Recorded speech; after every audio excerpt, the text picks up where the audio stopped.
제 어릴 때 추억이 지금 제가 나이가 40 넘어서 생각했어도 항상 흙을 가지고 놀았던 기억밖에 안 나요. 그리고 겨울에는 밖에 나가서 그 산소 있지 않습니까?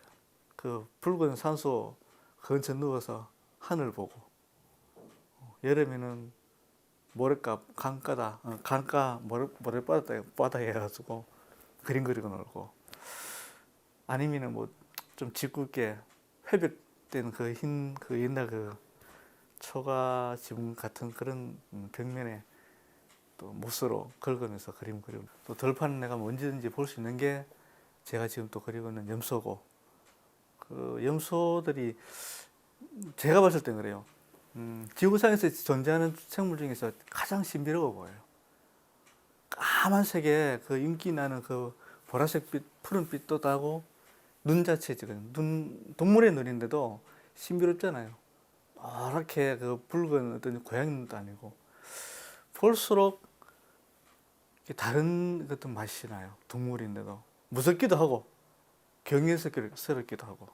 그래서 염소를 참 많이 그리고, 그게 자연적인 어떤 태생의 환경의 문제겠죠. 촌놈의 어떤 성격이라든가, 나도 모르게 푸른색을 좋아하고 흑색을 좋아하고, 거기다가 염소는 내 친구였고 어릴 때 그랬었습니다. 그런데 이렇게 세월이 지나고 나이가 들고 이제 울산 쪽으로 이렇게 바닷가 쪽으로 이사를 오고, 또 나이가 들다 보니까 아무래도 바다는 누구나 다 좋아하지 않습니까? 그런데 울산 바다를 이렇게 접하고, 제 바다는 남들한테 굉장히 외롭다고 느껴지고, 또 바다를 제가 그랬었어요. 저 서울서 전시할 때 외국 사람이 한 명이 와서 왜 바다를 흰색으로 그러냐, 푸른색인데. 근데 제 나름대로는 의미가 다 있습니다. 그 바다의 제목이 대부분 다 제가 갈매기의 꿈인데, 그 갈매기의 꿈은 다른 사람 봤을 때 외롭다고 하는데, 저는 제 갈매기는 굉장히 바빠요. 꿈을 꾸기 위해 가지고 미래도 꿈꾸고 과거도 꿈꾸고, 내일은 뭘 할까, 10년 후에는 내가 뭐가 될까, 또 기다리는 사람을 또 기다릴 수 있는, 또 연인을 기다릴 수 있는 문제고, 나름대로 굉장히 감정이 풍부한 갈매기입니다. 그리고 바다는 제가 푸른색 바다를 대부분 다 안 쓰고 일렁이는 바다를 안 그리고 정지된 바다 내지 흰 바다를 그린 이유는, 제가 볼 때 바다의 감정은 이랬습니다. 누구나 다 그렇겠지만 바다를 가만히 보고 있으면 바다는 사라져 버리고 내 마음만 보이고 내 생각만 보일 때가 많습니다. 그러니까 항상 움직이고 철렁이는 그런 소리 자체도 계속 보다 보면은 어느샌가 다 없어져 버리고, 그냥 평온하게 그냥 넓혀진 대양, 그냥 공간.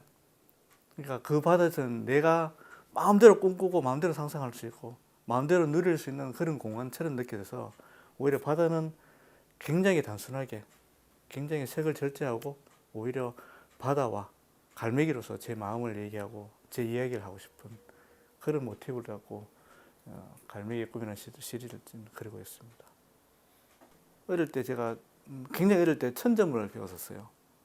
그 당시에 천점을 굉장히 엄격하게 오랫동안 배우다 보니까 한때 꿈은 그 천점을 인해서 제가 한의사 되는 게 꿈이 있었을 정도로, 그러다 보니까 동양의학 내지 동양학에, 동양사상에 참 많이 빠졌었어요.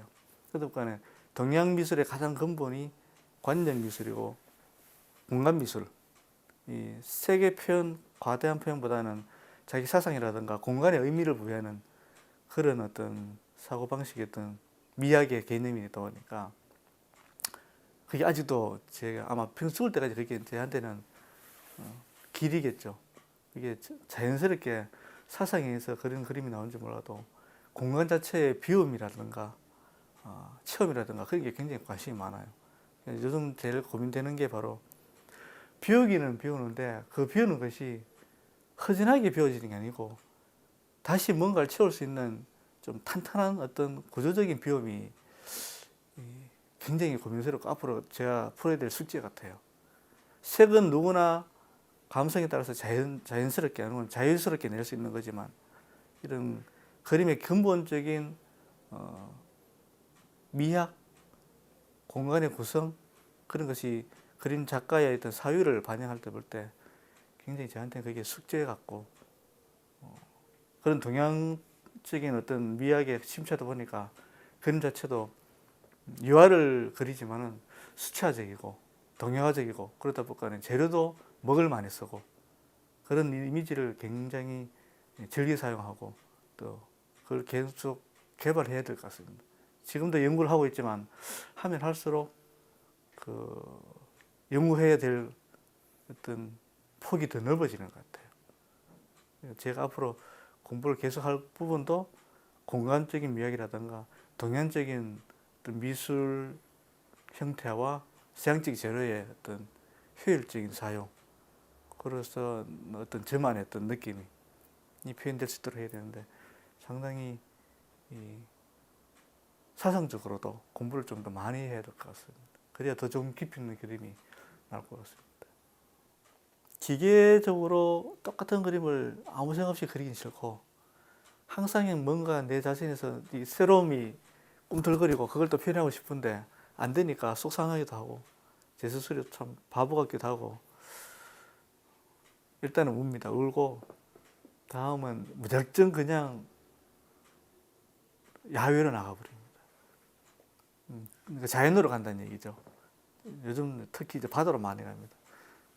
바다 가면은 제 자신은 이제 안 보이고 그 바다 그 수평선 넘어 공간 그 속에서 그냥 제 생각이 고민이 안 들어요. 그냥 망망하게 그냥 무의식적으로 그냥 가만히 앉았다 바람만 맞고 그렇게 오는데요. 그렇게 오면은 또 은연중에 봐왔던 또 그런 또 고민 중에 바다가 다 해결해 주는 것 같고 어쩔 수 없이 저는 자연 속에 사는 것 같고 또 그걸 또 연구를 해야 될 것 같고